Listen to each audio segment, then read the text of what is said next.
All right, good evening, ladies and gentlemen. Thank you for coming. Today is Tuesday, November 29th, 5:35 p.m. We will be starting tonight's quasi-judicial hearing. Chief here. Sergeant, will you lead us in the Pledge of Allegiance?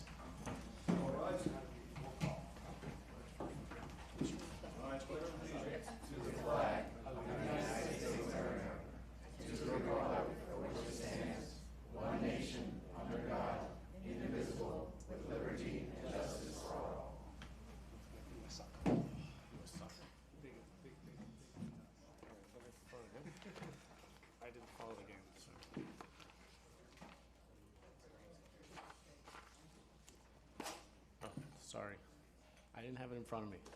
Mayor Danziger, Present. Vice Mayor Rose, Present. Commissioner Landsman, Present. Commissioner Mashai, Present. Commissioner Velasquez. Here. Mayor, you have a quorum. All right, thank you. Welcome, everybody, ladies and gentlemen. I was going to do a whole speech, but we don't have a lot of residents here. Tonight, we're here to review two properties. Our goal is twofold. Number one, to ensure that plans fit the requirements of the town, review the P&Z's comments on it, and make sure it conforms to our rules and to the P&Z requests. And the other thing is to, I guess, review the development agreement. This is our first projects that were actually involved in this part of the process.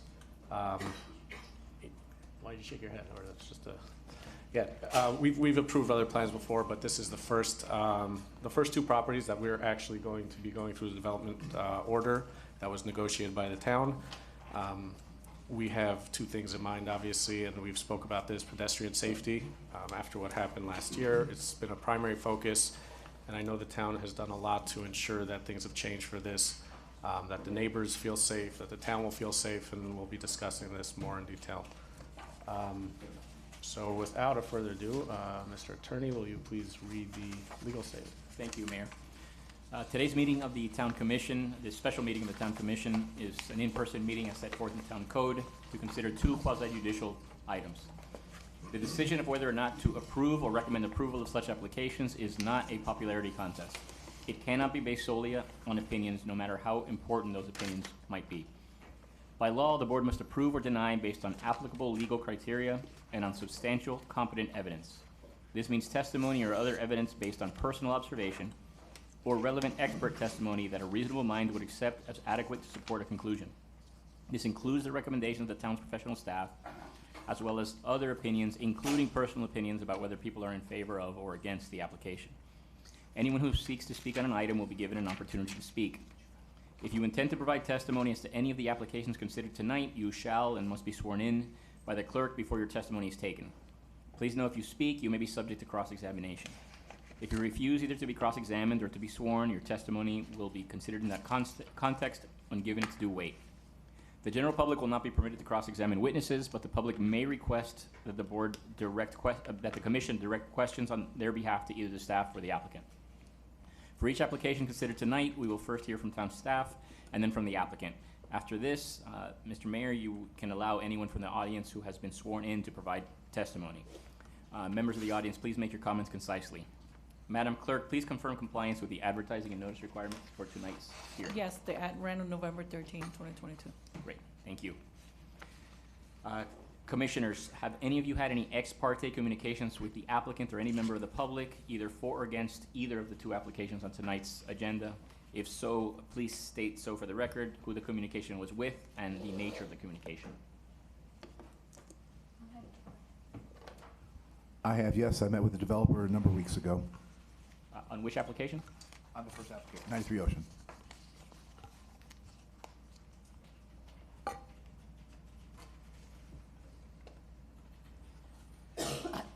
I also met with the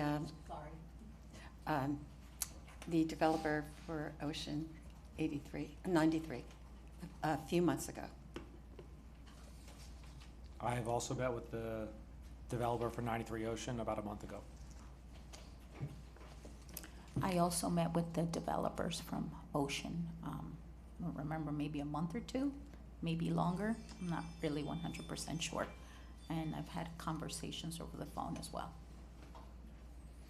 All right, so as I mentioned, safety is our priority. I've been having conversations many months ago, which began with the developer and the building next door. We've continued to have these conversations, and you'll hear a lot of the outcomes here tonight. I did speak with them as well.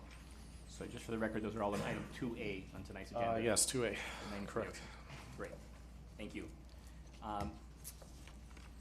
Mayor, if at this point, if you'd like to have the clerk swear any witnesses in, and then we can begin at your leisure. We're 4 minutes late, so let's catch up.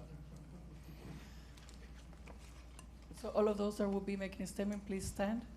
Raise your right hand You're going to speak at all. if you're going to speak. Yeah. Get sworn in. Do you swear or affirm to say the truth and only but the truth? Thank you. You may be seated. All right, so I'm just going to remind everybody, if you do want to speak on an item, please fill out one of these cards and hand it to the clerk. Who is going to present? Madam Clerk, will you read item 2A into the record? Yes, Mayor. A resolution of the Town Commission of the Town of Surfside, Florida, approving or denying a site plan application to permit development of property located at 9309, 9317 Collins Avenue, Surfside, Florida, for a multifamily residential development consisting of up to 27 dwelling units and up to 71 parking spaces, providing for conditions, providing for violations of conditions, providing for surveyability clause, and providing for an effective date. That's item 2A. All right, thank you. I think at this time, we turn to our town planners to present the property and the project.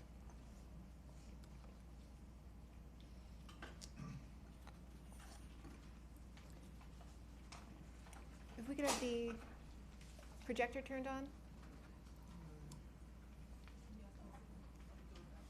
Okay.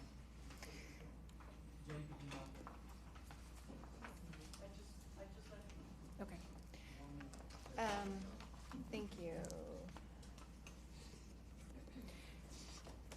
Judith Frankel, Town Clerk. I'm going to give a brief overview. Town Planner. I don't want to take your job, sorry.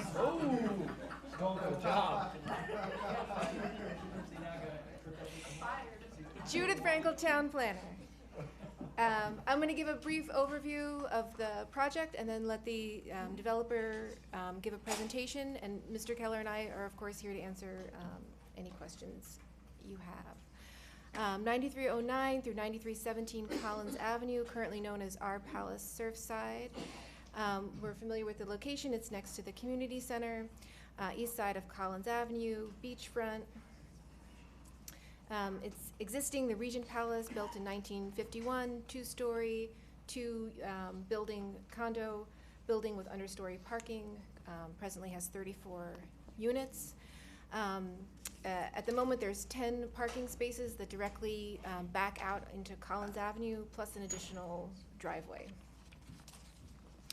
The proposed plan for 93 Ocean, 12-story high-rise, one entry and one exit onto Collins Avenue, 27 units, with an underground parking garage.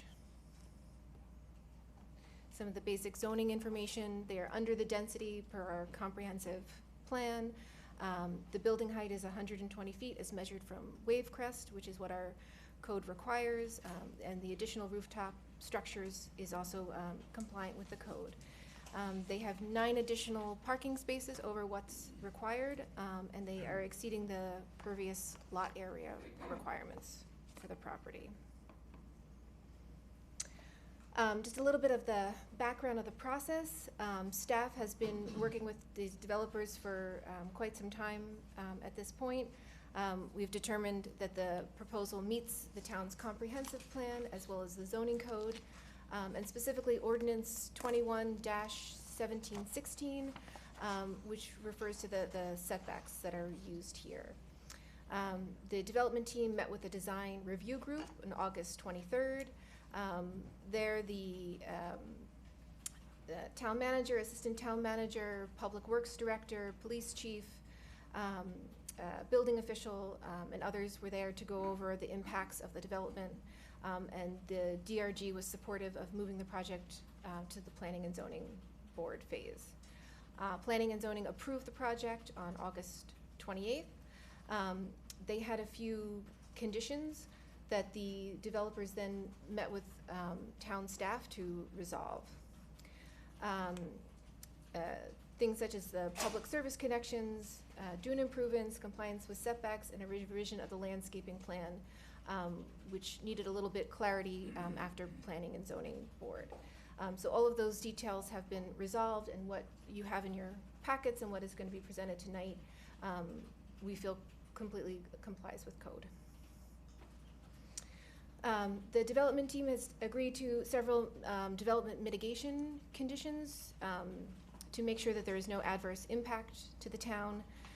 They've agreed to maintain the beach access path to keep it open for safe public use, except of course when it's actively being reconstructed. There's a small portion of the proposed site that is currently part of the beach access path. The southeast corner, it's not a very large area, but the developer has agreed to grant an easement to the town for our continued use of that portion of the path. Dedication of the hard pack easement to the town.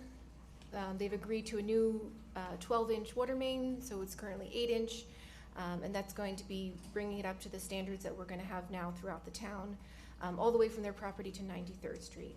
They've also agreed to improve the crown of the dune system, the area that's directly east of their property, between the closest north and south cut-throughs. I think that they're going to talk about this later, but they've agreed to a certain type of crane that will prevent live loads being swung over the community center, which is a significant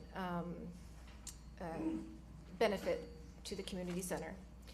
The building will be constructed to the Florida Green Building Coalition standards and certified as such. They've also agreed to a voluntary proffer of $215,000 towards the water and sewer improvements for the town, and another $100,000 proffer for the community center. Okay, so that's what I have for the moment. So I'll be here for any questions, and I'll turn it over.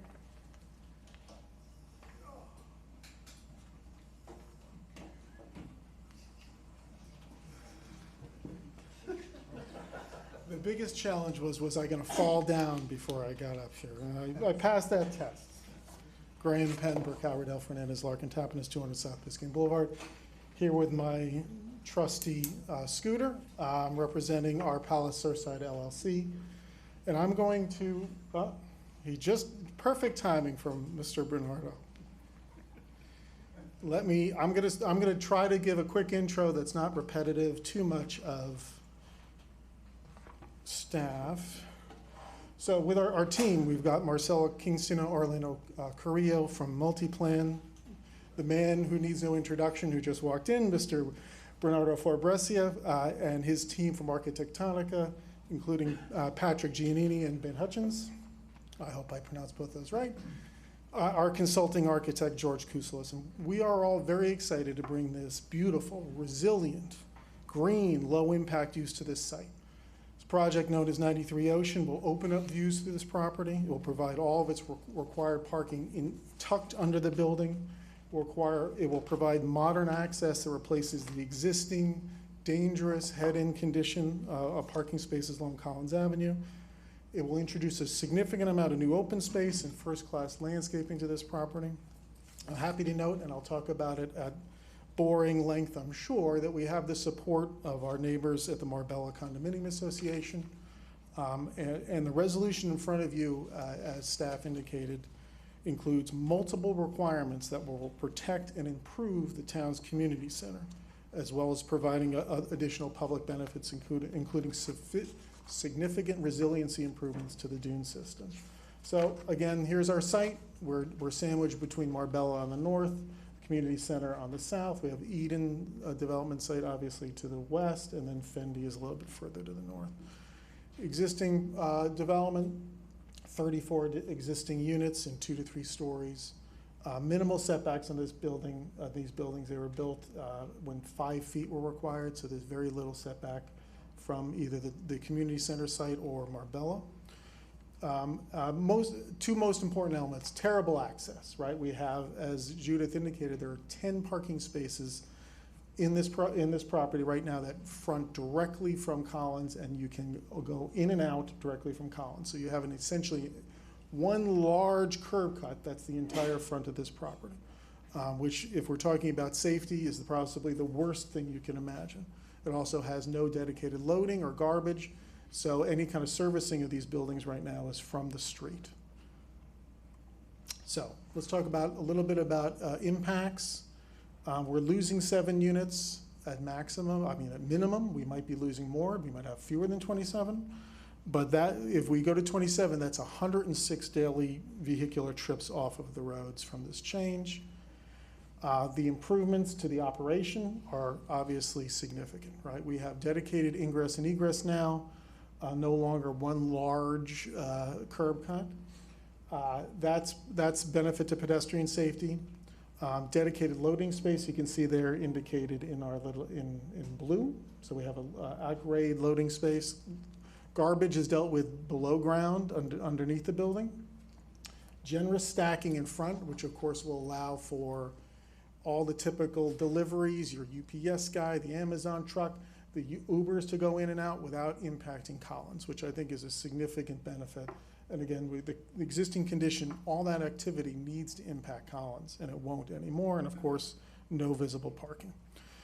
The building has been designed to be resilient from the outset. We are putting our first residential unit not at wave crest, but 12 feet above wave crest, so at about 25 feet off the ground. So that building has been designed to be here for a long time. We're also, as Judith indicated, agreeing to get the green building certified as a condition.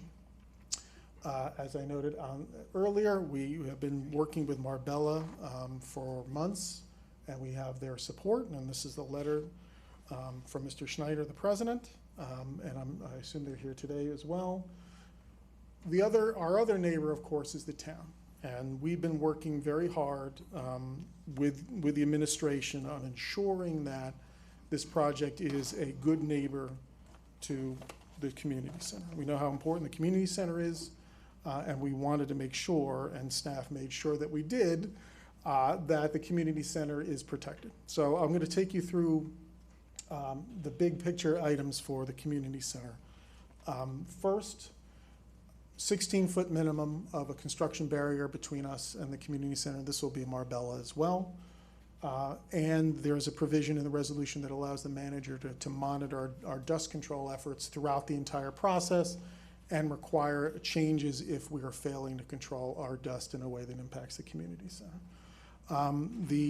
As Judith indicated, we're proposing to use what they call a luffing crane, which I'm not going to pretend to know the engineering of, which allows us to avoid the counterweight that a typical crane would have swinging over adjacent properties. So that means that there will be no swinging over the community center site and the pools. There will be no swinging over Marbella. So it's a more expensive way to operate, but we understand ensuring the safety of the public is paramount. So that is in this resolution. Pursuant to section 14-404 of your code, we will be treating the community center like a neighbor, so we will be doing the necessary testing for the foundation of the community center and ensuring that it is not damaged during any of our demolition or construction process. We are proposing to put pavers in front of our property. And if FDOT approves the pavers, we've agreed to extend that paver system all the way to the southern end of the community center, at our expense, obviously, and provide the town with surplus pavers for repairs. So assuming we can get the pavers approved, they will go from our northern boundary all the way to the southern boundary of the community center. And last but not least, on this page, we're providing $100,000 to the town to be used for improvements, operations, repair, or maintenance related to the community center. It's broadly defined in the resolution to allow the town to use its flexibility and figure out what's the best use of that money for the community center. So that's $100,000 of our overall payments that we're making in this resolution. Equally important, I think, to the community center is, of course, the beach access point. We have agreed, and this is a condition, that we will maintain that access at all times. So no development on our property is going to close that beach access point at any point, which of course we know is important for the community. Accessing the beach is a giant amenity for this town, so we are ensuring that our development process will not block that access at any point. As Judith indicated, we're also providing a 3.5 foot easement to the town to deal with an existing encroachment of the access path. I'll show you what that looks like in a second. And we're improving the dune between the cut-throughs to our north and to our south. That the dune is being raised to 15 feet NGVD, and along with all the additional typical requirements of removing exotics and ensuring that it's well planted and it will be there for the long term. And the scope of this means that we are significantly we're extending that dune improvement far to our north and south. I'll show you that in a second. So this is so on the encroachment, this is our survey, or an excerpt from our survey. You can see where I've had my little blue arrow there. That shows you where the existing beach access was inadvertently encroaching on our property. So when the town redid the access pathway, inadvertently, it got shoved a little bit on our property. And we realized this before P&Z, so we've agreed to an easement to provide that so we can legalize that encroachment and the town won't have to adjust the access point. So we've already accommodated it in our design. It has no impact on the project. So again, that's in that resolution. So let's show you the dune briefly. That green box is the scope of the dune improvements. It's from the northern end of Marbella to basically at least a quarter of the way through the community center. That is double our property's width that we're doing that dune work. Of course, we understand it makes sense. You go from cut through to cut through, but in this circumstance, we are providing over and above dune improvements when you talk about the impact of our project. And again, because Marbella is there and the community center is there, this is probably the best opportunity for this improvement to happen. So we think that that's a significant resiliency benefit. It costs about a couple $100,000 for that work as part of this project. Finally, and I'm going to let Bernardo get to the fun part, the building. We are providing voluntarily an additional $215,000 to the town to go towards the cost of water and sewer improvements, stormwater improvements, this overall project that the town has along Collins Avenue. This will not include, obviously, the work that we're doing in front of our property. We are expanding the existing water line in front of us to 12 inches. We're connecting it at 93rd Street. So that water line improvement is our requirement anyway. This money is over and above that additional improvement. So with that, I'm going to turn it over to Bernardo and team to take you through the design. I'll come back, I'll wrap it up quickly, and then we'll open ourselves up for comments and questions.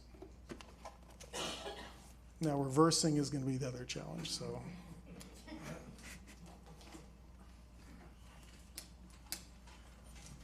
Maybe I should find out if anyone has any questions for you before you sit back down. Well, I'll come up after Bernardo's done. If you, it's easier to do it all at once. But we have a mic we can bring out or something.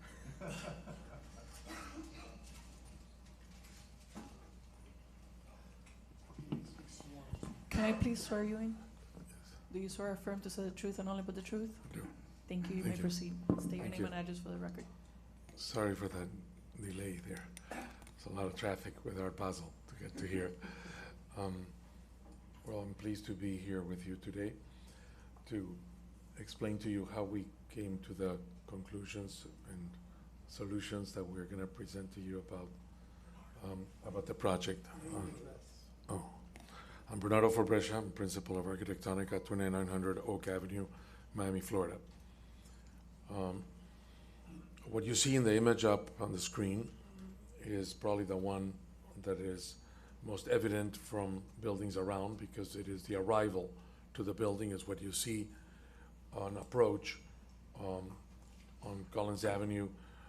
The perspective we're showing you is to show you context with respect to the ocean, but it also shows you elevated so that I can explain the drop-off into the building and the access that is concealed to the north side of the site. What you can see here is that we are able to pull the cars away from the street and create a arrival canopy that protects from the rain those arriving to the building.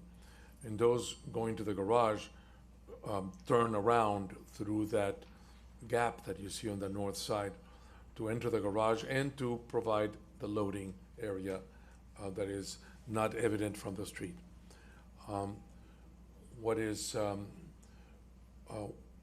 we did above it is following your very interesting code, in which you look to create moments in which portions of the building are scooped in order to create some more dynamic facade, and we chose to do it facing the street.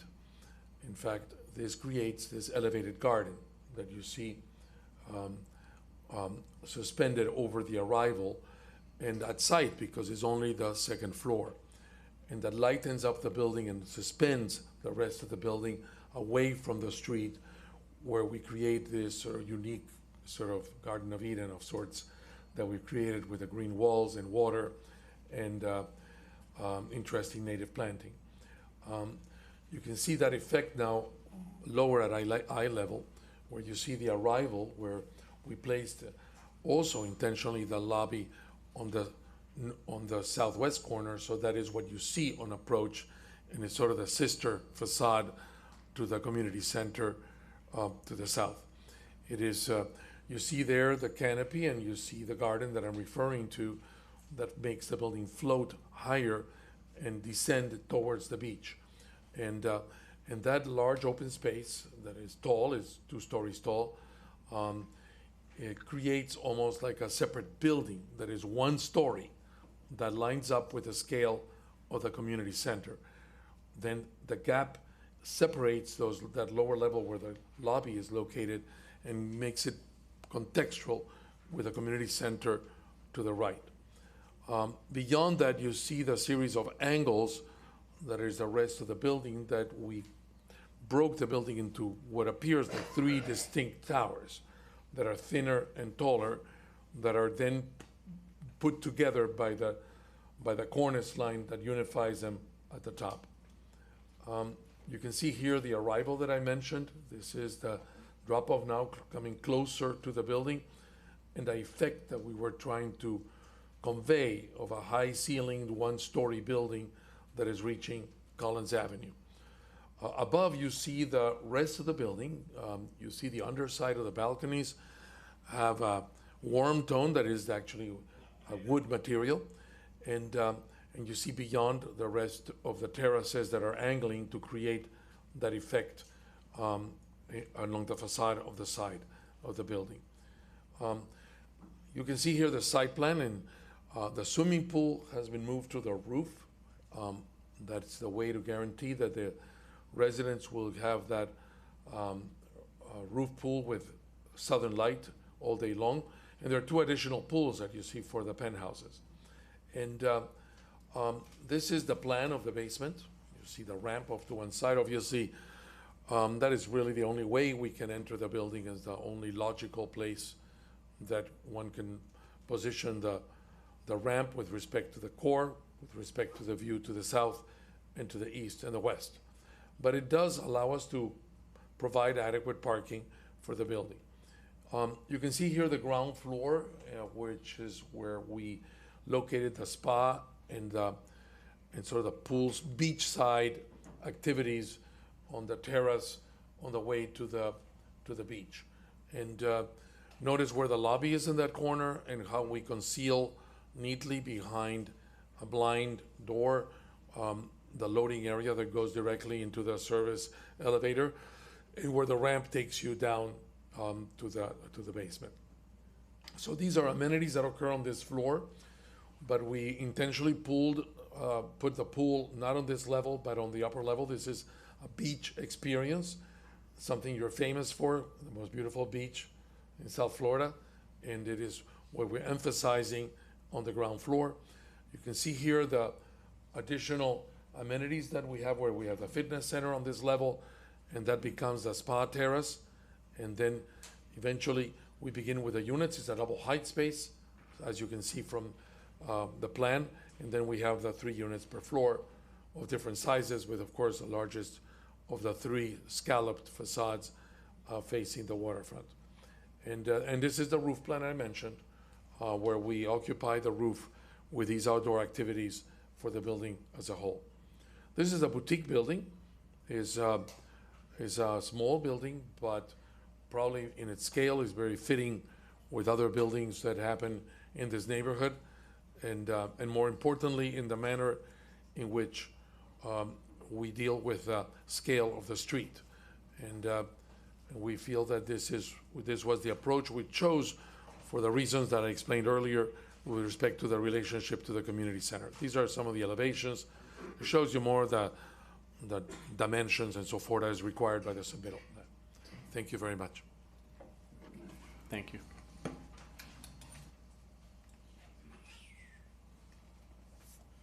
Okay, I'm not going to extend my appearance any longer than it needs to, but I just want to wrap up quickly. So as you've seen, this project is beautiful, it's resilient, it's green, it's a low-impact use. The agreed-to conditions in this resolution will ensure that this development is a good neighbor before, during, and after its construction. We are providing for public benefits in the form of protections and enhancements to the community center, including that $100,000 for the town to use for improvements to the center, dune improvements that are double our property's width, and the funds for the town-wide stormwater and water and sewer improvement program. We would ask for your approval tonight as proposed and in the resolution that's in front of you. We're here for any questions you may have, and of course, I'd like to reserve any time for rebuttal. Thank you so much. Thank you. I think at this point, we're going to open it up to public comment and then continue on with commission questions, discussion. Michael Messing, we have 3 minutes. Oh. 3. Uh-oh. When this turns yellow, you got about 30 seconds. 3 minutes, okay. Do I have to swear again? My name is Dr. Michael Messing. I live in the Marbella building. I sent a letter in October because I thought this meeting was going to take place. I sent it to Andrew Hyatt. I don't know if it was distributed to any of the commissioners, so I'd like to read it today. And I've edited it somewhat since then. I've been a full-time legal resident of Florida, initially renting and now owning a unit in the Marbella condominium since 2019. During my initial rental in the Marbella building, my rental faced the Fendi Chateau, and it was quite apparent that the vast majority of the building was unoccupied continuously, as I could see only a few random units that had their lights on at any given time at night during my 6-month rental. I do not know the exact numbers, but perhaps only 2 or 3 were occupied at any given time, except a few during the holiday weeks. Now, having lived in Surfside since 2019, as an owner since 2020, I have only met one individual who owns a unit in the Fendi during all of my interactions with people in the community over the last 3 years. The current proposal for a 27-unit building with its luxury high-end design and yet to be determined likely enormously expensive units is an inappropriate proposal for our town's community needs. I see on the presentation from the town that there's an option for 58 units. This is a very limited supply of housing. There is a very limited supply of housing to add to our community properties. We need space for legal residents who want to live here, not merely vacation or invest, and people to contribute to our community year-round. People who call Surfside their homes, as I do, and not just an escape from wherever else they may be living. Affordable housing is practically non-existent in Surfside at this time. By adding a limited supply of 27 units, new beachfront units, and now, as someone told me that there might only be 10 units as a rumor, in the expected price range that is in the market trend, this building will only be occupied by, quote, the rich and famous owners, and mimic the same effect as the Fendi Chateau. A building barely occupied intermittently, mostly darkened, shuttered apartments to the non-Surfside residents. I priced a 3-bedroom unit just recently in the surf club, priced at $20 million. Now with the Surfside Club, the Fendi, and other projects proposed for the Champlain Tower site, and now 93 Ocean, this current proposal is an unreasonable and ill-conceived for our community needs. It certainly will bring in tax dollars at such a high-end market price, but it would not be affordable to fit into our community residential needs. If private development is approved, the building should maximize the number of units possible for the property land size, with a variety of reasonably priced units to allow our own residents and future permanent residents to be legal residents of Florida to reside here year-round. Thank you, Mr. Messing. Eliana Salzauer?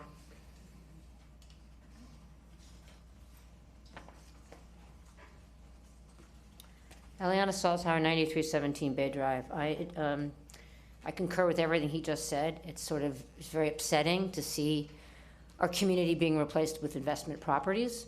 This building is going to have some spectacular 3 and 4 bedroom units that no one is going to be able to afford that currently lives in town. This is going to be someplace that people from overseas park their money. These are not going to be people contributing to the community.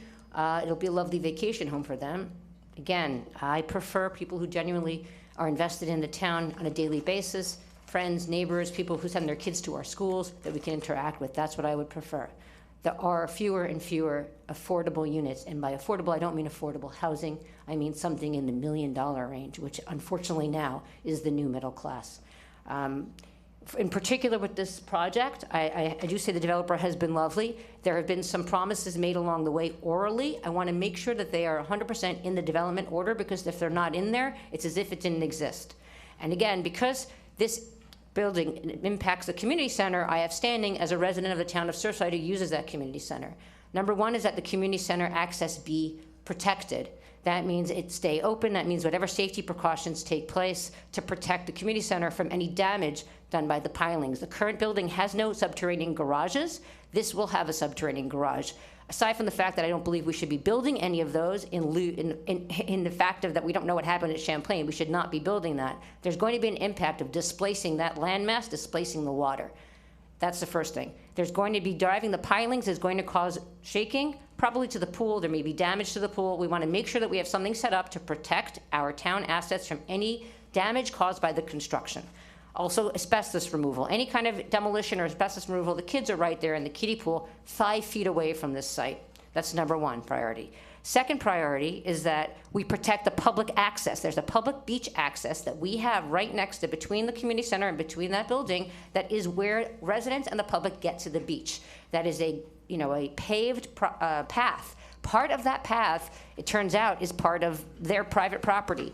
They agreed to give us an easement to allow for that to continue so that we don't have to relocate our public path. That was something that the P&Z board recommended and said that should be in the development order, that should be mandatory. That's something that the developer himself, even this afternoon, told me they're willing to do, and they are doing, and he believed it was in the paperwork. I want just confirmation tonight to double check that that is in there. And the third thing is that they used Lufford cranes so that there's not a crane dangling over the community center and putting residents in jeopardy.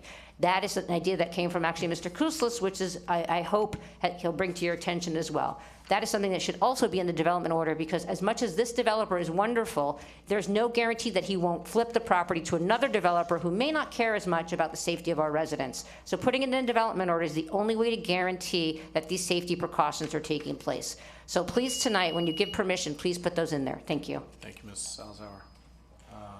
Patricio Milan? Am I pronouncing it wrong? Oh, sorry about that. Usually everyone comes to complain on that side, so.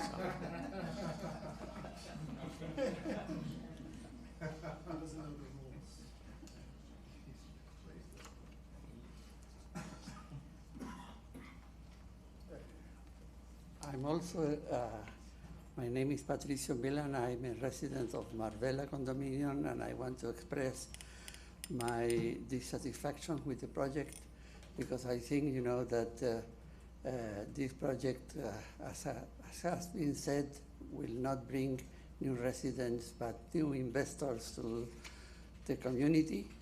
And I also think, that the construction, will have a major impact on the area. I know that an agreement has been signed by the president of Marbella with the with the constructor and developer of the building, but this agreement is secret, and nobody knows what is included there. And I also would like to say, that the terms of the agreement must be incorporated in the approval of any resolution that you may make.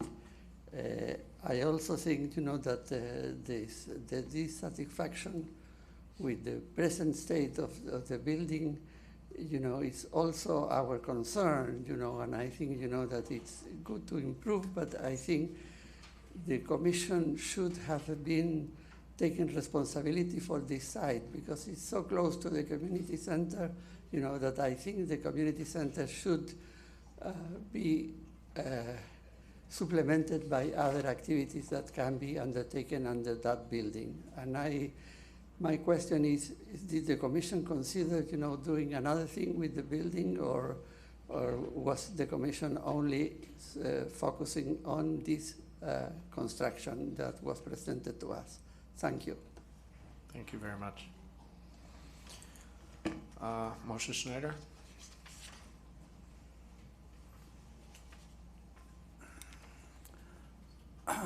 Moshe Schneider, 9341 Collins Avenue. I'm the president of the board of directors at Marbella. We met with the developer a couple of times and carefully reviewed, the different options and possibilities. We think it's a beautiful building, and we did come to a unanimous agreement in the board that I'm here to support the project and wish them every success. I think it's a great project. Thank you. Thank you. All right, seeing no other cards here, public comment. Anybody else? All right, at this point I am going to close public comment portion. And do you want to say something? You have the right to rebut. Yeah, I'll just do my brief rebuttal. Ileana, it's always, you missed all the excitement. I explained everything on this. I'd ask the speaker to please just address the comments. Yes, yeah, I'll address, I want to address Ms. Salzar's comments especially because we spent a lot of time on that. And I want to ease her mind. Every one of the elements you discussed needing to be in the resolution are in the resolution. The Luffer crane, the particulates, the protection of the access point and the easement for the access point, all of which are in the resolution, and we've agreed to them. So again, we believe that we've designed the project and these conditions that are in the resolution protect the interests of our immediate neighbors, and we think the town's interests. So we would ask for your approval, and we're here for any questions. All right, thank you. Yeah, I'll remind the speakers that this resolution, everything is public. It was available online for the last week. It was easily accessible, so. All right, who would like to begin? Our P&Z liaison? Thank you, Mr. Mayor. Just a few comments, no questions, frankly. A lot of thank yous. Thank you for everyone that's here to discuss this project, pro or con. Thanks to our building department, thanks to our planners, thanks to our P&Z board. We have our chairwoman here to represent. Thank you for being here. I did meet with the developer a number of weeks ago to talk about the project, and I did encourage certain discussions and certain thoughts and certain ways to approach the project. And I wanted to thank the developers and the legal team for doing a lot of the work up front to help hopefully allay the concerns that our community has about the community center, about the children swimming in our tot lot, about the Marbella being so close, the construction. So I think a lot of that was done up front. I think the work was done even before the P&Z meeting. The P&Z board put you guys through your paces in terms of some other additional pieces that you then incorporated. So again, thank you for doing what you did. If you look at the current building, the Regent Palace, and you compare it to what 93 Ocean is going to be, it's not just night and day. It's extraordinary, the extreme, what we have now, which is not condemned, but pretty close to it. building built in 1951 to this beautiful project, great architecture, great design. As Mr. Resio says, this is not a popularity contest, but often we hear expressions like, I like it, I don't like it. We have to like this because of the beauty of the building, what it does for our community. Do people live there daily? You know what, that's not, it's private property. People can buy a unit and do whatever they like with it. Live there, vacation there, do what they want, have their family stay there. It's their prerogative. Our community is welcoming to all people from all socioeconomic backgrounds. And I think, again, this helps us improve and go into the future with a building that's, again, architecturally designed beautifully, does have lower capacity than the current building, which frankly has no one living in it from what I understand. So yes, net, thank you for doing the work you did up front to come to us prepared, to come to us with answers for the questions that we likely had or would have, and I'm glad to have the opportunity to discuss this with you guys. Thank you. I think it's a great project, and I'm happy that the staff finds the proposal complies with the town's comprehensive plan and the zoning code, and goes along with the intent of the ordinance 21-17-16, which actually gives you more setbacks on the side, so that's great. I also like the fact that you have enough parking spaces. The required was 62 and you have 71, so that really helps the town out as well. So I think it's a great project. I know you made changes to the better, and I thank you for the proffers that you're offering us, a little over 300,000. But I would just like to add something. Recently, within the last week, a resident brought up the fact that we have a town resiliency fund, and I know you've been very generous with your input to the town already, but if you could just consider a small amount, I'm not even going to name it, for our town resiliency fund. If you could volunteer and contribute anything, that would be appreciated. Thank you. Thank you, Commissioner. Commissioner. Well, thank you very much for bringing this project to us. I think it's a major improvement for our town. I do understand the concerns of our residents, mainly regarding the fact that it's so close to our community center, and I appreciate any oh my God, I lost my train of thought there for a second. Any measures that you guys are taking to prevent any accidents upon our residents or on our community center. I do have a couple of questions. May I ask? Okay. I wanted to know this seismic monitoring. Are you going to provide our community center with this monitoring as well? I know that they were doing that with the Carlisle when they were building, when we were talking about building the Hillcrest. So that's. Yeah, the short answer is yes. Okay. That's what that condition requires Okay. us to provide that. And then I guess this is for our town manager and I guess as well yourself. Are we gonna be taking pictures of all our community center, ensuring that any damages that are caused by this building will be repaired? So we should have pictures before and after, so just to make sure that whatever damages are done to our community center from the building, from the construction of this building, that this all gets repaired at the end of, especially that we just resurfaced our pool. Through the mayor, yes, ma'am. We, our insurance company comes out quite often and takes pictures of all of our facilities, all of our buildings, all of our structures. Obviously, we have staff that, Tim has been there, 50 years or whatever, he's been there, but he knows that like the back of his hand. So we'll stay on top of that and monitor that. Yes, ma'am. Okay, no, I asked because I remember that when we were doing the Hillcrest, they were saying to take pictures of the Carlisle before and after, just to ensure that if there's any damages during the construction, these items will be repaired by the developer. Okay. Oh, when you mentioned about the garbage, you said that the garbage was gonna be in the basement.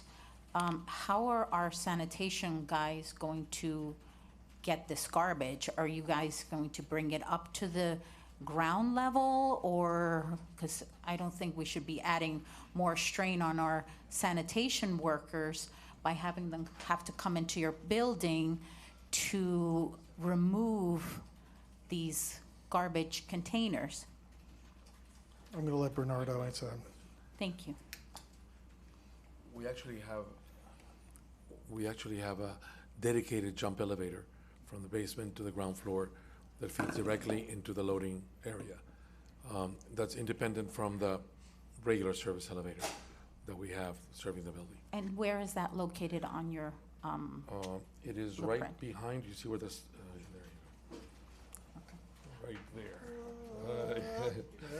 There. There. It goes right there.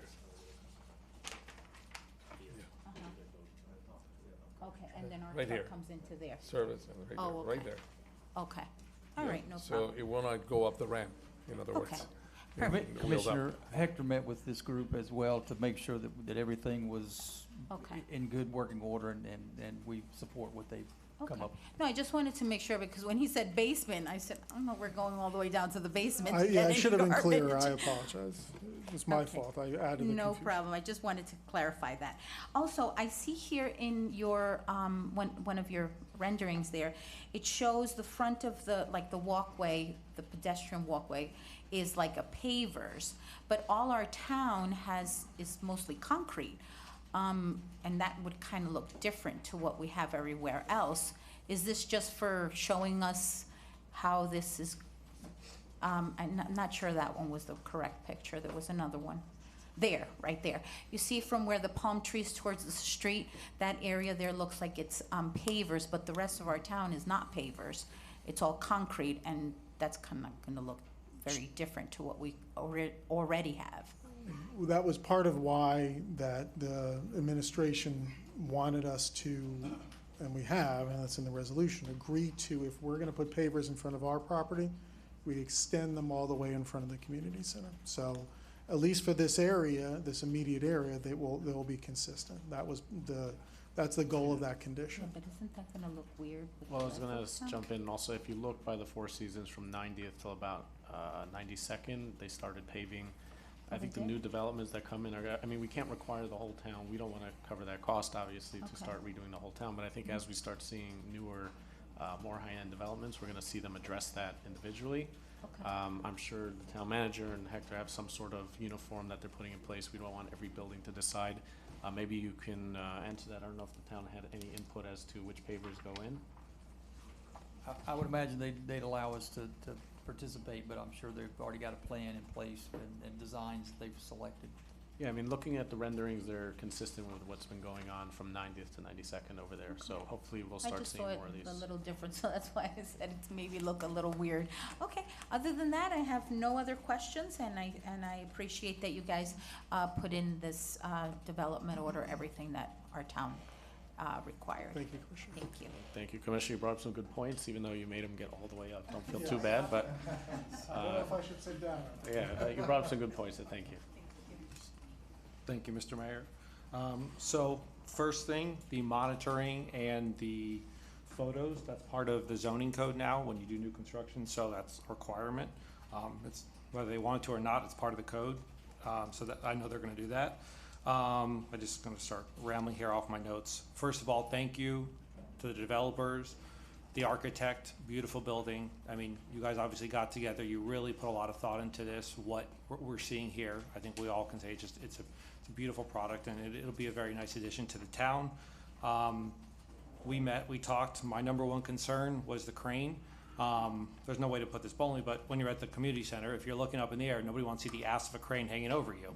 So you guys, I know, went the extra expense. A lot of us use the swimming pool, the top pool and everything, even though the tower cranes are completely safe, not only for the community center, but for the Marbella unit owners as well. You're not gonna be swinging a crane over them, so thank you very much. You increased the setback from 5 feet on the current building, 5 feet to 20 feet, 4 times the amount. You also used the text amendment, which makes a smaller building and a greater setback, so thank you. You increase the parking, safer parking, you also increase the green space. Thank you. Now to address really one of the last comments, or one of the people comments made, you're only building 27 units instead of 58. I did a quick math and these numbers came from you. So let's just say a unit's gonna start at $20 million and there's 27 units. If we maxed out the number of units that they could build, we're talking about almost $10 million a unit instead of 20. I mean, that's not an affordable unit. So to build the max amount of number of units instead of having a $10 million unit instead of $20 million unit is kind of, it's a little bit ridiculous to say those are more affordable than a $20 million unit. So thank you for this project. I think it's gonna be a great addition to the town. It's a great project. I mean, I think that the town is very lucky. It's gonna increase our tax base. I know you guys are doing all the right measures on the side there, you know, protecting the dust barriers on both sides. And thank you for so early on reaching out to the Marbella, because that's something very important, to work with your neighbors, not only the community center, which is all of the town, but you know, I think you guys have gone above and beyond working with the Marbella, listening to their concerns. So thank you very much. Thank you for this project. Thank you, Mr. Vice Mayor. My notes are much longer than yours, so I'll get through them. First of all, just to address, you know, some of the comments that we heard tonight, because obviously this project is so close to home, it's important. You know, the empty apartments, Florida is notorious for snowbirds. I mean, Vice Mayor put it even better, that it's not gonna be affordable regardless, but, you know, I'm used to looking at 60% unoccupied buildings all over Collins. That's just, you know, what we live with. And, you know, as a reminder, Surfside started as a vacation town. You know, this was, which is why we have 1,400 square foot homes. They weren't meant to be lived in, and obviously we're seeing it grow. So hopefully the assumption is these people that move into this beautiful building will love it so much that they'll stay here all year and continue to be part of the community, as opposed to just popping in and out. But again, you know, it goes to the part where we read the legal statement that we're required to consider the legality of the project. And that's really the only way we can make this determination if we like the building or not. It doesn't matter, you know, what we think of it. It passes P&Z, it goes through the town's, you know, DRG, it goes through the attorneys. And as long as it's kosher and fits within inside the lines, we can't decline it because of a personal preference. To address the comment that was made, and I've heard it before on some emails, why didn't the community center purchase the project next, property next door? I can ask how much it cost, but I can tell you that we can't afford it. That it's very, you know, I'm sure it's public record how much they paid for it, but the town, you know, the town budget and our balance is also public record, and we can't afford that. You know, to the point where we had the opportunity to purchase the town had the opportunity to purchase the property adjacent to the park, and the previous commission said no at that point. Now that, you know, at that point it was probably affordable, we could have done it, but at this point we can't even do it either.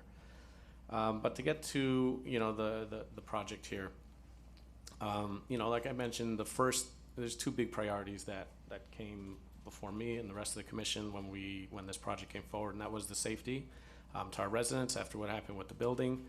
We wanted to make sure there were things being addressed, including its proximity to the community center. You know, we're all going to be living with this construction, and we wanted to make sure that we all felt safe, including the neighbors next door. And we engaged, I engaged with the Marbella very early, along with the developers, which is why, you know, I'm happy that they worked something out. I received a letter from Mr. Schneider here from the Marbella, you know, approving and basically supporting the project. And that's very important, because what we saw with some of the other development was residents coming in and complaining about it. The whole building was against it for a while. And this was very important to us as a commission to make sure that, you know, the Marbella and the developer sat down and worked out something that made them feel comfortable, made them feel safe, and was beneficial for them. So without getting into a lot of the details of the agreement, you know, I passed out the letter that they did have that support, and that means a lot to this commission. Safety, pilings, I mean, again, if you came early and watched the presentation or read it, you would understand what's in the development order. The developer is going above and beyond to do the soil mixing for the foundation as opposed to piling. We're not going to be experiencing those, you know, the vibrations that the other buildings here have had. All the new development here so far has been following the standard, and we're happy that you follow that as well. I'm sure the building next door is very happy. The cranes, as the vice mayor said, you know, that was also a big thing. We didn't want, and we've had complaints from residents walking the beach path about, you know, some of the construction cranes over. For those that don't know, the cranes at night have to be left loose to swing with the wind, and sometimes that swings it over the properties or over the path. So this was a big deal for us, considering especially the community centers next door. And this was our first opportunity to have this discussion, and again, the developer has generously agreed to put in these loofing cranes, which don't swing over. They're way more expensive, but you know, I think we'll all appreciate that, especially as we swim and sit with our children next door. As far as resiliency, Commissioner, if I can address that, we have obviously this new development is, you know, it's reducing traffic. If we read the traffic study, how many times in and out they used to leave the building before, traffic is being reduced. Water and sewer usage is being reduced. We've gone from, I believe it was 34 units to 27. Additionally, you know, the traffic, so all these things kind of play into the resiliency of this town. Green certified, lead certified, LEED certified building, I don't know if they touched on that. It costs more to get it done. The materials cost more. There has to be, I know we dealt with this with the park recently. The materials cost more, the inspectors cost more. And all this is to make sure that the building is resilient and it adds to, you know, to the community in a positive measure. And again, it does cost a lot more. So these are above and beyond what they need to be doing. Dune restorations, we saw in the thing, it goes from, you know, they've done two properties. I mean, the cost to that, and you know, we're about to spend $3.5–4 million in the city. For them to go do that, it's nice to say resiliency. I also, you know, got the email from the resident, the previous mayor. I haven't had time to respond, but what we had, or what was instituted, was a resiliency fund that went nowhere. It had regulations of what it could be spent on, but it wasn't earmarked for anything. There was no idea. It was like, hey, let's put something away for resiliency, which sounds nice. But what we did when we got into office, we created a fund balance policy, and that puts money into accounts in case of emergencies. So God forbid something happens, we have that money that we're piling up that we can always turn to, so we're not, we don't have to take that loan.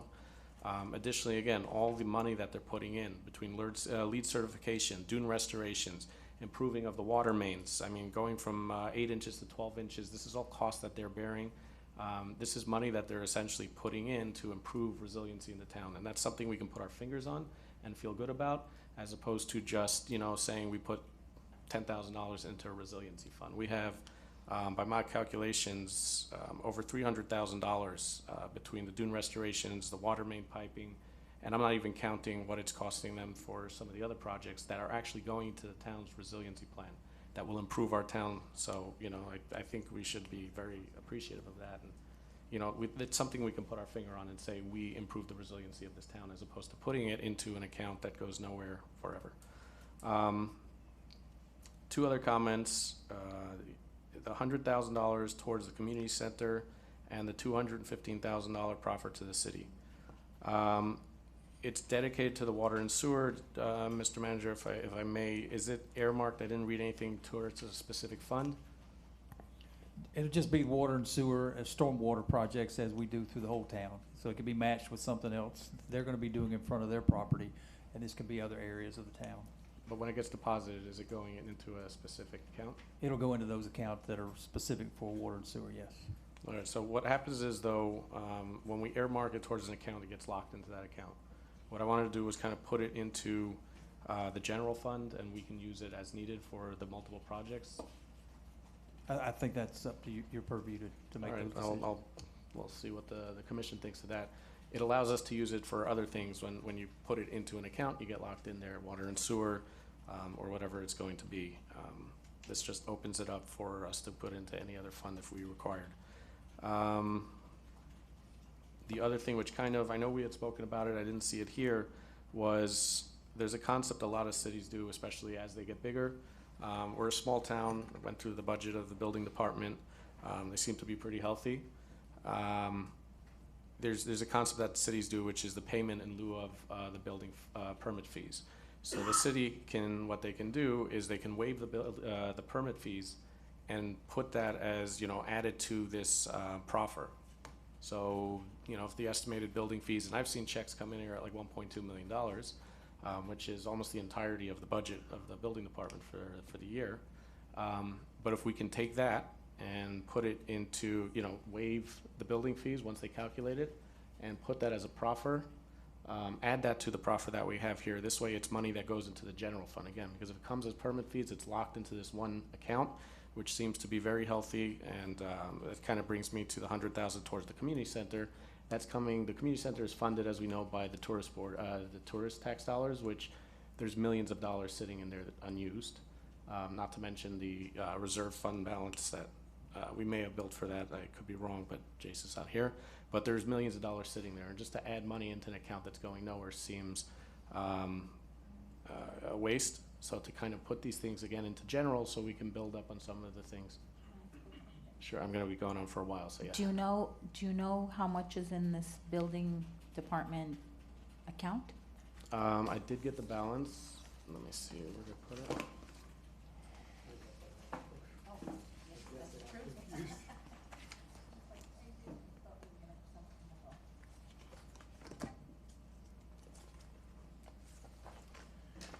Current balance of the building fund is $3.2 million. 3,243,215. If you look at the budget we approved, that's a lot less than that too. There's many projects coming forward, but again, to lock up that money in there, it could always go towards the building, department. It can go for anything, but if you put it in the general fund as in lieu of a permit fee, it allows us to use for many things. We saw the park. The cost for the 96th Street Park went from 2.5 to 4.5 to, with all the fees combined, is going to be $9 million. It would be nice to be able to start tapping into some of the money that's coming in and not lock it up in perpetuity into some account that can't be touched for anything else. Did you want to add something to that? I just wanted to say, in terms of the structure of this, so this would be a condition that you're envisioning? Yes, if the developer would agree to that, obviously. So the way I believe it would be structured is, as allowed by law, or consistent with law, the developers would pay a payment in lieu of building permit fee, in place of the building permit fee, to be paid, if in the event permit fees are required to be paid, the town would cover it with using that money, and then the owner, developer, applicant, or any successor would waive any objection to the town's use of that. Is that something that is acceptable to? Sorry to get you to stand up. But Can we just get him a mic? What? Scoot over here first.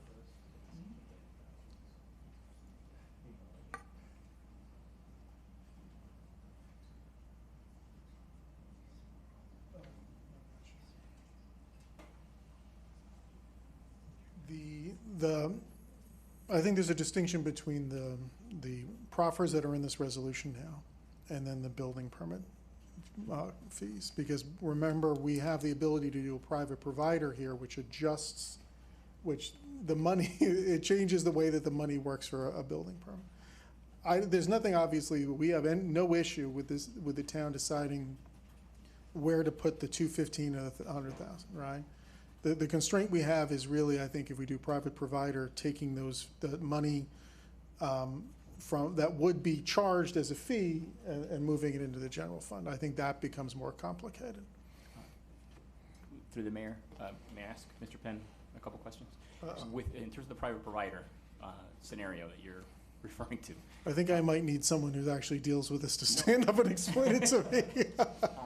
No, I just want to be clear, because what we're talking about is the fees that would otherwise be due to the town. If you are paying a private provider separately, that is not included in this. This is only fees that would otherwise be due to the town. Okay, if that's the case, then I don't think we have an objection to that. As long as it's consistent with your code, we have no objection. All right, I'll let Marcelo explain too. All right, I gotta get out of the way, Marcelo. So I think we have no objection, to how to allocate the funds, how the city decides to do so. On the permit fees, the only clarification we gotta make is if we decide to go through private provider, which takes away some of the workload that would be required for the city to run the inspections, and that money I mean, it's drawn from the permit fees as to be applied for private provider, that we have also that flexibility granted. So when you calculate the permit fees, if you make that option for private provider, I mean, the net funds that go to the city can be allocated to any place, but whatever money we have to allocate to private provider, we kept that flexibility. Can you please state your name and address for the record? Marcelo Kingston, 335 West Annie Drive, Key Thank Biscayne. you. Yeah, so, Mr. Mayor, just real quick. So I think the simplest way to put it, I'm just gonna use round numbers. I think if the town, whatever we collect for the permit fees, I think what you're trying to say is whatever, and I'll just use round number, let's say the total permit fee was $1 million. That $1 million would go into the general fund instead of the building fund. Now here's the catch, and we should probably call it the building official. When you use a private provider, let's just say the total permit fee is $1 million, there's usually a discount. 700 is gonna go back to them to pay for their private provider. 300 may only come into our permit fee, so that 300 would then be only coming in because there is a discount when you do it. And our building officials should probably talk about that, but there is a calculation by law that I think that happens on this because it has happened with other projects. But I think the easiest way is, instead of going into the building fund, we want to use it to the general fund so we can use it for the projects, whatever's left over after the private provider. Yep. Yeah, please, Jim, let's see if I get all the titles right. Building official, lead certification, floodplain manager. Town resident. Jim McGinnis, resident, building yes. official, floodplain manager, Surfside resident. Thank you, Mayor, Commission, Mr. Manager. I strongly object to that part of this resolution. These projects will last many, many years to produce. And one day, a project is not going to go private provider, and we're going to have to hire a bunch of inspectors to build this, to inspect all these big buildings here. We're very fortunate that's going to private, a lot of it's going private. We give away 40% of our fees when that happens. Automatically, we give that discount right off the bat, as required by Florida law. That's a law mandate as of July 2021. Additionally, building permit fees must stay within the enterprise fund of the department to support future building department training, inspectors. It's something that's not a grab bag for the general fund in all the jurisdictions I've ever served. Respectfully, I present that for legal review. That's why the language that Mr. Riccio mentioned, as permitted by law, is really key if you're going to consider this resolution. Yeah, I mean, to counter that, again, it can be taken out. We've done budget amendments here multiple times.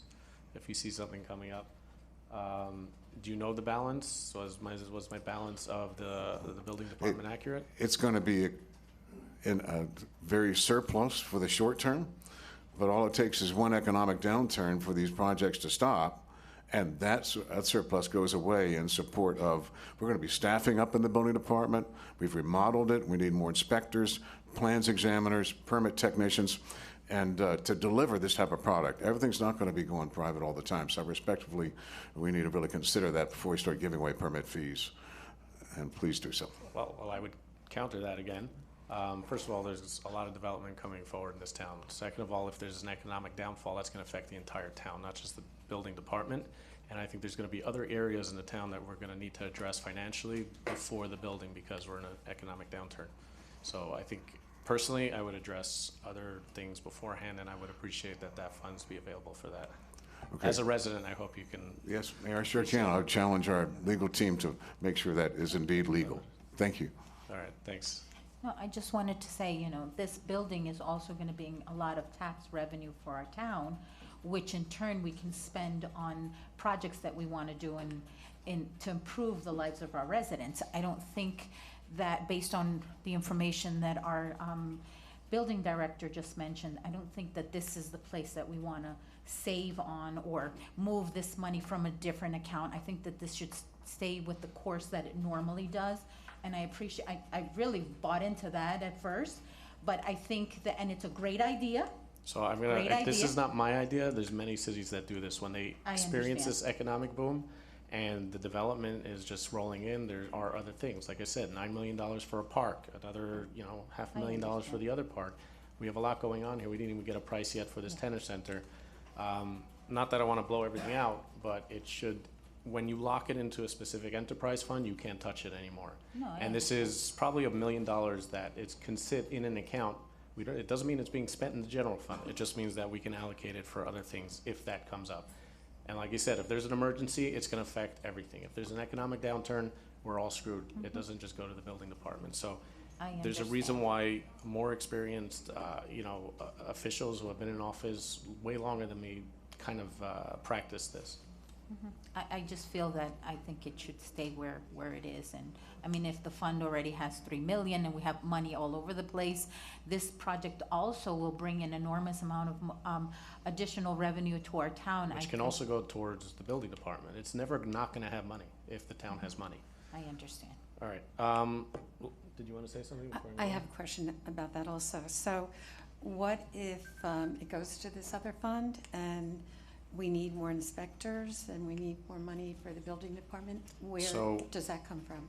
The proposed budget for this year is already well covered within what they have and what's gonna continue to come in. As a matter of fact, we have another project here tonight that's gonna bring in permit fees. There's continuous, thanks to our vice mayor, there's so many homes under renovation that has permit fees. There's many buildings that are gonna be going up. We have, what is it, the surf house coming up soon. There's a lot of development coming. But if we needed more money for some reason for the It can building go out of the department, general where? fund. We could sit here, if for Okay. some reason, first of all, if they blow through $3.5 million, we have a problem. But if they need that money, we can sit here and make a budget amendment and push whatever Just a we need. question. Well, not even a budget amendment. First of all, they can't spend the $3.5 million without an amendment. But if somehow we've done that already, and, I think in the short run, Jim wouldn't be here if he spent all that. Something's gone wrong at that point. But again, the money from the general fund can always be moved anywhere it needs to be. That's the concept of this. Mayor, Jason's 5-year projections show that we will be over the legal limit for the state in the building department in 5 years. So if it's not this one, it might need to be the next one.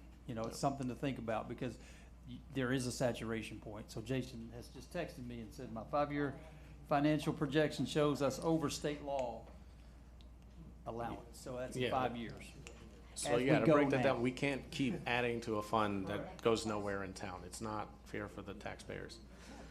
All right, so we'll see. We'll make the motion at the end and we'll see. The other thing is, myself and Marcelo, we've been working together between, the Marbella and a couple of other projects. We had a lot of projects that we pushed forward in this town.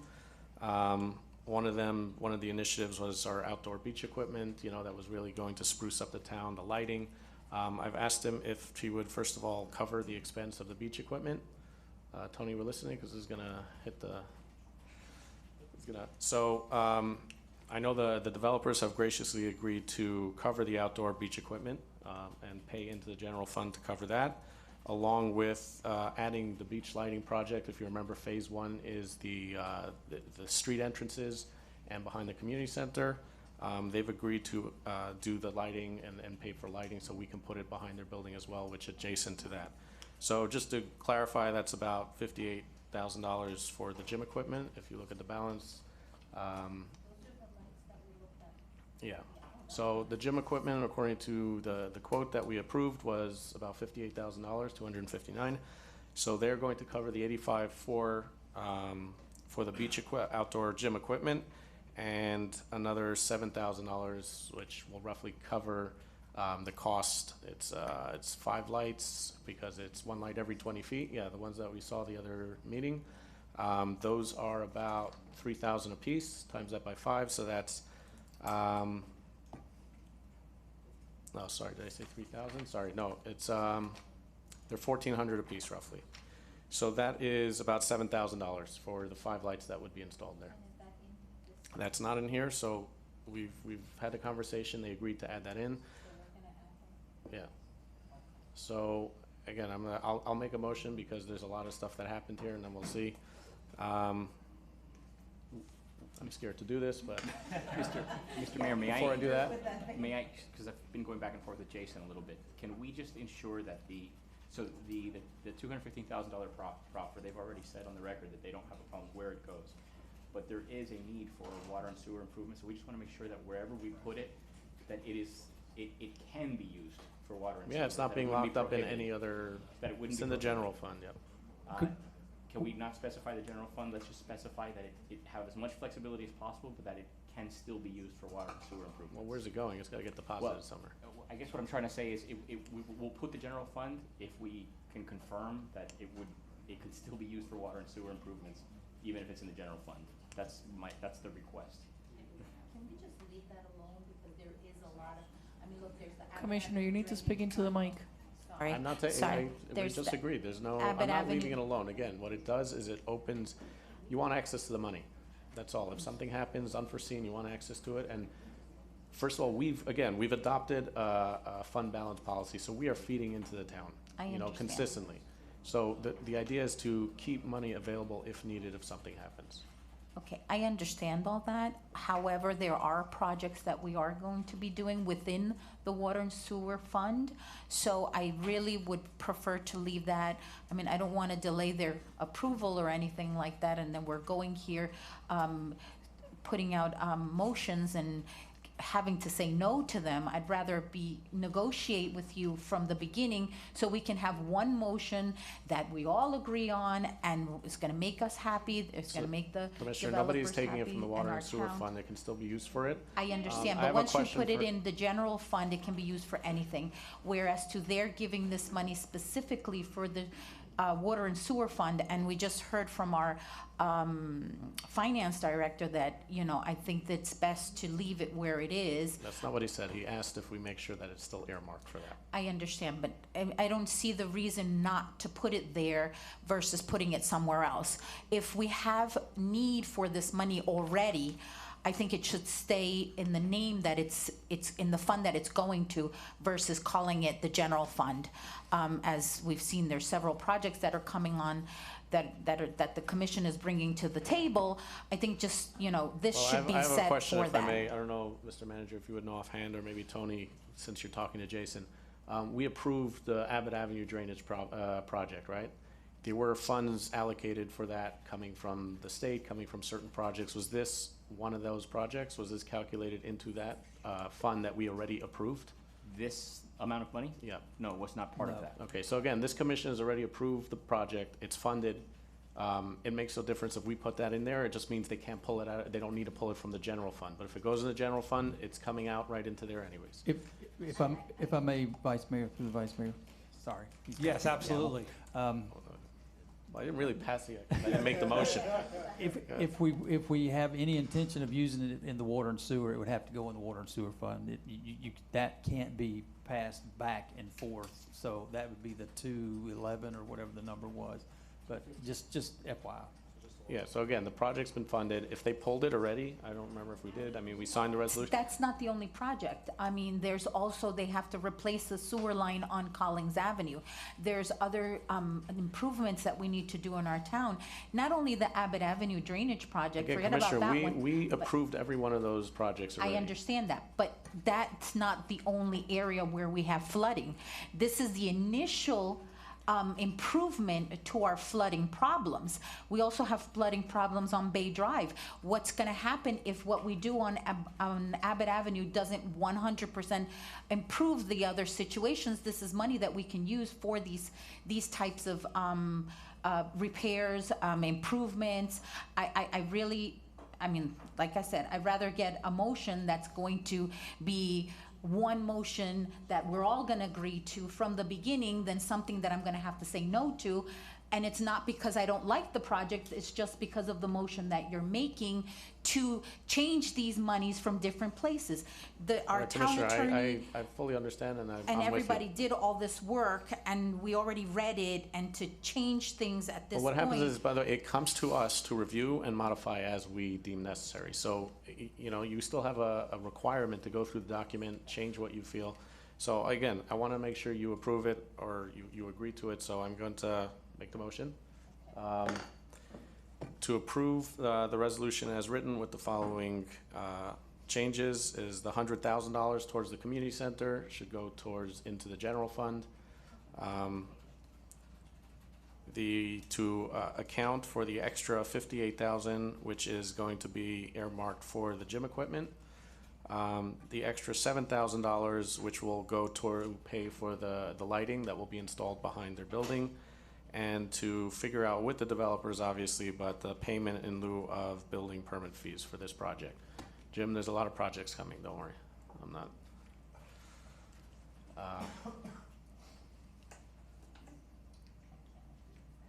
Then I will put back on the 250. Can you take off the permits? Again, there's no need because the account is going to be full to the point where it gets choked and we can't legally put another dollar in there. There's so much development coming over the next 5 years. I didn't put it on there. All right. Water and sewer still, Water and sewer is being left as is. I'm not touching it. And this is just for this project that we're doing this. So all we're doing is We're putting- not gonna pull this one on the next one, right? Please. Well, no. Okay. Okay. So I think it needs a second at this point. I'll second that. There you go. Are there any other comments from our commissioners before we call the vote? Through the mayor, vice mayor, whoever's acting as mayor right now, question for the attorney. Again, this is simple, this is not water and sewer, this is additional funds for the beach equipment and for the lighting, which is on top of the other proffers, additional, correct? And then the permitting fees, the plan is to bring whatever comes to the town of Surfside versus outside organizations, I understand, can be utilized beyond just the building department. Do you believe that that's a legal application of those funds? I would want to phrase that as only to the extent permitted by law, and we will look deeper into it. So if it is permitted, we will do it. If it is not permitted, it will be a building permit fee. Okay. But we believe there are ways to do it. I hope the commission trusts me enough to understand that I have conversations with our attorneys before I get up here and just shoot off my hip. I've done my due diligence on this. As they say, trust but verify, remember this? So I as long as. All right, yeah, touche. That's a Reagan, that's back to Reagan, I love it, trust but verify. So again, as long as the resolution indicates the way that Tony alluded to, Yes, that I it like can, that. if it's allowed by law, it can be applied that way, I can support it. Mr. Mayor, regarding the additional funding for the outdoor beach equipment and the hard pack lights, have we heard from the applicant on that, whether they accept that proffer? Would the applicant or the attorney like to comment on that one? I'm just trying to give Mr. Yeah, Pierce some that's extra true. credit. It's a pistol squat, that's what they call it, when you keep getting up like that. Yeah, we have accept those additional payments. So one is 58,000, the other one is 7,000, correct? Yes, correct. For a total of 65. And just to be clear, Mr. Recio, that the idea is that those will be additional condition somewhere in paragraph 2? Or are we gonna incorporate that into the 100,000 and then we'll just add the additional money? No, it'll be another letter, I guess that's H of paragraph 2. And the change to F is going to be which is the $100,000. That's gonna reflect the general fund instead of, Yeah, it will just have those words added to the general fund to provide. okay. Okay, If we I have no may through the objection. chair, I don't want to take out the language to go for the community center. I just want to earmark it into a specific account. Like, it's still, if we have improvements to do, especially after the construction, it's accessible, yeah. We'll do that, Mr. Mayor. And I'll be reading through it before I sign it, so don't worry. Any other questions before we call the vote? Comments? Madam Clerk? Call the roll. Yeah. You're under training. Yes, call the roll, please. Commissioner Lansman? Yes. Commissioner Mashide? Yes, if it works out okay. Commissioner Velasquez? Yes. And this Vice- is with the sewer and, okay, still there, okay, yes. Vice Mayor Rose? Yes. Mayor Danziger? Yes, Mayor, the motion carries. thank you. Thank you so much. All right, thanks a lot, guys. Again, I didn't touch on, I don't shoot from the hip. Again, thanks again. This is a beautiful project, and, it'll be an addition not only to the community, but the community center when we're there, so thank you. Moving on to item 2B. Madam Clerk, will you read it into the roll, please? Yes, Mayor. A resolution of the Town Commission of the Town of Surfside, Florida, approving or denying a site plan application to permit the development of property located at 8809 Harding Avenue, Surfside, Florida, for a multifamily residential development consisting of 8 dwelling units and 18 parking spaces known as 8800 Collins Avenue, providing for conditions, providing for violations of conditions, providing for a severability clause, and providing for an effective date, item 2B. All right, thank you. Madam Town Planner, not Town Clerk, will you please, Judith Frankel, Town Planner. This is 8800 Collins Avenue, also known as 8809 Harding Avenue. It's, the site is just north of the tennis center along 88th Street between Harding and Collins Avenue. Important thing to note about this project is the east side of the project is in the H40 zoning district, giving them a available height of 40 feet, and the west side of the project is H30C, giving them a available height of 30 feet. At the moment, it's a vacant lot. Previous to this, there had been several one-story homes and a two-story small apartment building with a parking lot on these parcels. The proposal, again, the applicant will go into greater detail. Their working title is Surf Row, 8 townhouses, 4 of them 3-story and 4 of them 2-story, all with a understory parking. The parking entrance is going to be on Harding Avenue and the exit on Collins Avenue. So no vehicular entrances on 88th Street. Brief zoning information. They are under the allowable density for both portions of the lot. As you can see, the H30 portion, it's slightly under because they are going to maximize the available rooftop structures. So they're under the 33 maximum there for H30C, and then for H40 under the 52 with the rooftop structures. They meet the pervious lot area. They're at 20%, where 20% is required. They are offering an additional landscaping islands on the south side of the property, and that's not included in that 20% because it's a town-owned property. Brief overview of the development of the project review process. Town staff reviewed the proposal and determined it complies with the town's comprehensive plan and that the proposed density is lower than the maximum allowed. It also is compliant with the town's zoning code. The design review group, DRG, met on Tuesday, October 27th with the pertinent relevant town staff, including the Parks and Recreation director. The DRG was satisfied with the project and was supportive of the project moving to planning and zoning. The project was reviewed by the P&Z board on October 29th. The P&Z board approved the site plan with conditions that could be resolved with staff review and additional information with the landscaping plan specifically. Town staff, after the P&Z board meeting, met with the development team to go over the public service connections, the water main specifically, the sidewalk improvements, as I previously said, making sure they were compliant with the height limitations, and a revision of the landscape plan. These details and revisions have been satisfied prior to this meeting. The P&Z board brought up 3 qualifying issues or concerns that were have been addressed between the development team and the staff. One being the sidewalk and the landscaping on the south side of the property.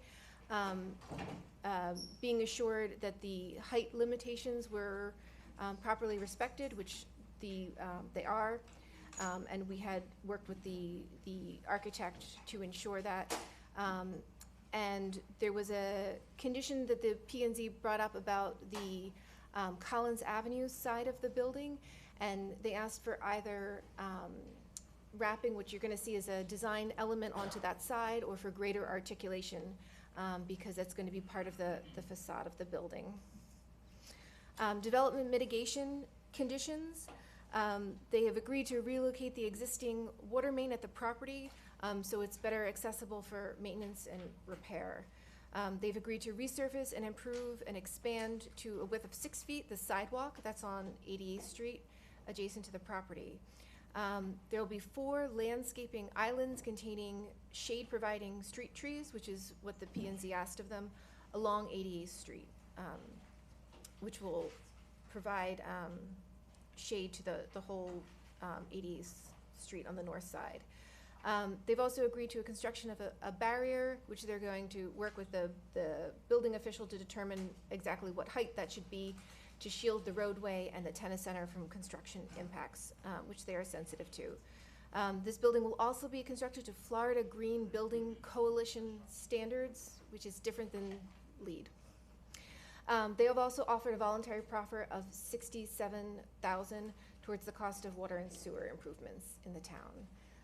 I'm going to let the development team present, and then I'm here for questions. Thank you very much.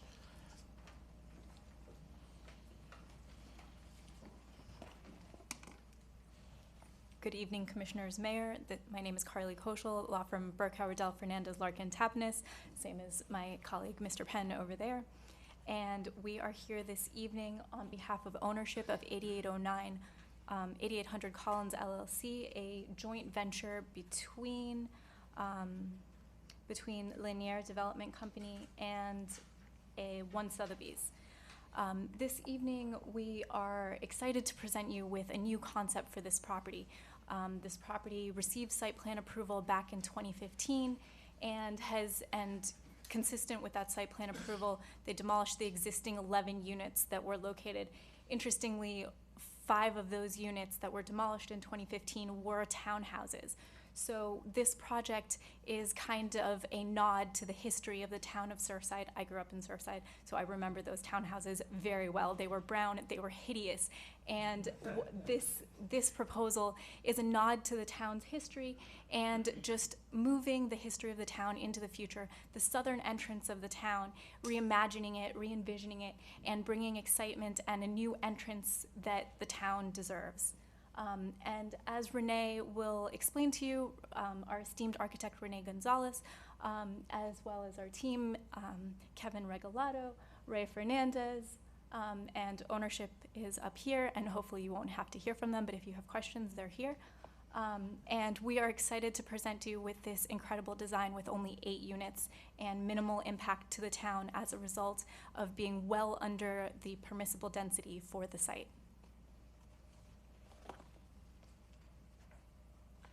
Hello, my name is Renee Gonzalez. I have offices at 875 Northwest 3rd Street in Miami, and I'm very excited to be here, although I have a little bit of a coarse voice. I don't have a bad leg, but I have sorry. But I'm excited because we don't often work with developers because we do very special projects. And this developer in particular wanted precisely that. They wanted something that was going to stand out and that was going to address the environment, the location of the site very specifically. So I'll run through, I know it's gotten late, and I'll run through the project fairly quickly, but try to point out why we have addressed the issues the way we have and why we think it's a very special project and are very excited about it. The project, as you well know, sits across essentially a park and the tennis courts. Well, the tennis courts, which feels like it sits across a park. It also sits in a location which essentially defines it as a building that is going to address almost the entrance, a gateway site to Surfside, because as you're driving down Collins heading north, the building is going to be right in front of you. And you'll see that as a result of that, we've taken a very soft approach and consistent with what I was describing across the street, trying to develop a garden building, a building that feels like it's part of the environment and part of the context that it sits in and part of the beauty that I think we all think of when we think of the town of Surfside. This is another view showing how important this issue is and why we developed a project that essentially has a trellis structure and a series of layers that softens the architecture when you're moving north on Collins and you see this project, because it really belongs to the park and the tennis courts across the street. These are some inspirational images that speak to this quality that we're trying to achieve. And here you see the overall massing of the project. As stated both by Judith and Carly, the project has a very small scale. We believe this is also a plus for the city, because rather than occupying this site with a lot more units and a lot more massing, we are really identifying it as individual homes. Here you see an image from the street side that shows essentially this trellis structure that would allow vegetation to grow on it and softens the building on the south side. At dawn, the building is meant to, as I said, read as a series of individual townhomes. And here you see the drawings. We've been working directly with Walter and Judith on a number of issues. Appreciate their feedback very much, and have addressed the height, the way that the building also addresses the street and the sidewalk. We have been working with them to add these landscape islands, which I think will create a much nicer sidewalk experience. We also have 24 proposed parking spaces. I think we have 18 required, so we're exceeding, exceeding that as well. And this is the Collins Avenue facade, which we have articulated also in a way which is quite dynamic and interesting. The building steps back as it moves up, so it has a lot of like volume and activity, and I believe is compositionally quite complex in a beautiful way. And this is the west facade. The project essentially allows for the homeowners to come into a garden from the street side, or to park behind their home, and then move up into the living spaces and further up into the bedrooms. It also internally has a series of skylights that allow light to come down into the units. So again, consistent with the concept, and I think especially after the collapse of the building across the street, we gave a lot of thought about how to make this building feel like it's oriented towards the sky, like it's very inspiring, like it really has to do a lot with nature and with light. So that's all I have. If you have any questions, of course, I'd be happy to answer, or anyone on my team. Thank you. We have, did you want to say something? Really quickly, just so to wrap up, this project has fewer units than is legally permissible, has more parking than is legally required, complies with the town code, and we believe is the missing piece that serves as the entrance feature to the town. One of the things that Renee mentioned is the right-of-way improvements that we are proffering, and those are specifically in coordination. One of the recommendations of the Planning and Zoning Board was to provide shade trees specifically along the 88th Street sidewalk, and that's important because it's an east-west corridor from the residential district to the beach on Collins Avenue. And so we really paid a lot of attention to improve the streetscape along the project, along 88th Street, to improve that pedestrian experience. The bump outs are to accommodate shade trees to make sure that people walking to and from the beach do have some shading element, especially going to the beach. It can be really bright, especially along 88th Street. And so that is one of the items that we were really excited about. One of the conversations that was had related to the prior project, we are proposing pavers as well, but also included in our resolution is that we will be providing surplus pavers to the town in the event that any of the pavers that we provide are damaged. And so a lot of thought has been put into this project, and we are available for any questions if you have any. Thank you. Thank you. I'm just going to move to public comment quickly. We have two residents, Eliana Salzhauer.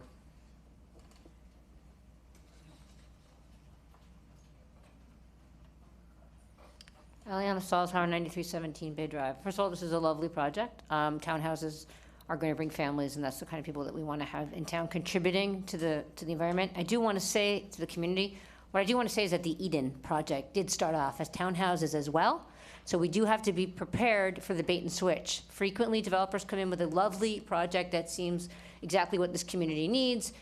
A couple years later, it doesn't turn out to be selling as well or financially viable, and then voila, another hotel. So this is lovely. Hopefully it will remain true to that. I also want to say that it's very difficult as a member of the public to give public comment before I know what's going to come out from the dais. At the last, for example, legally you cannot move money from the general fund to the water and sewer fund. May I ask the speaker to please keep the comments I to am. the item. So for this project, okay, I never anticipated that you would do something as. We haven't spoken on this project yet. Correct. So please keep your comments to this. For this 2B, project, or ensure 2B. that any money that's supposed to go to water and sewer must go to water and sewer. Any funds that are supposed to go to the building If you read department. the development order, there's no money going towards water. The other stuff sewer, was, so. okay, the Again, other please keep project. your comments on Can this you item, stop Mrs. interrupting South. me, please? Can you please stick to the rules of this I meeting? am, and you're Thank you. interrupting me, okay? Because it's my job to keep you sticking to the rules I of the meeting. am sticking to this. Any monies, any pausing. fees for I the, paused your thing, but please stick to the rules of the meeting. Thank you. the rules of the meeting is I'm talking about That this includes you too, project. okay, I don't need commissioners yelling at me and talking to me from the dais. You haven't been recognized. Allow me to run my meeting thing. You can run for mayor next year if you want, but right now I am running the meeting. It is my job to keep the speakers on point. I don't want to be here all night. You don't want to be here all night. So let me do this, please. Thank you. Go. I'm on point. Any fees that come with this for the building department should stay with the building department. The money that is associated with buildings is not a three-card Monte. It's not a shell game where you can move money between funds. There's a reason why this system is in place, where monies go to certain particular areas, because that is the way it is legally structured and benefits the town. Please listen to your own staff. If the building department chief has a particular point of view, if our planner has a particular point of view, please never assume that you know more than the professionals that have been doing this for 20, 30, 40, 50 years even, okay? Again, this is lovely. The monies are structured in a way that they need to go to where they need to go. Do not ever assume that the economy is going to keep giving and giving and giving. Nobody runs their personal finances at home the way we're now running the town. No one spends all the money we have now that they're going to win big later on. No one would ever do that with their personal assets. All I'm asking as a resident is please keep the town's money, please, as if it were your own. There's a fiduciary duty that when you are elected to do that, and what I'm witnessing here is a loosey-goosey with the monies. Thank you. George Kouslis. George Kouslis, 9225 Collins Avenue. Even though I'm sitting close to the guy with the scooter, I have absolutely no connection with this project.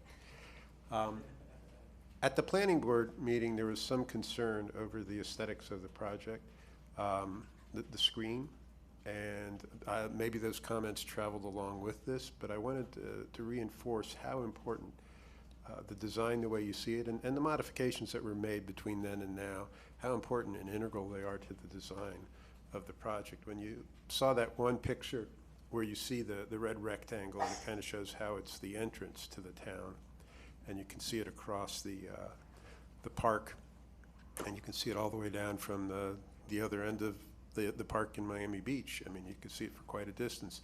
That screen basically creates something, because the building wants to do two different things at the same time. It wants to like step back and recede and be gentle but at the same time, it needs to have a presence. It's the entrance to the city, the entrance to the town, and by that screen, it does that.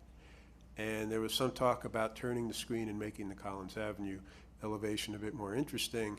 I think the materiality that the building had at that particular evening wasn't coming across. It was a nice elevation, but they've made some further improvements here, and you could see that in a very rich composition that has nothing, is nothing like the elevation that faces to the south. So the screen remains the screen with this lush landscape between it and the actual building, and then the Collins Avenue elevation has a lot of visual interest, and it's really where the building now comes out and addresses the street.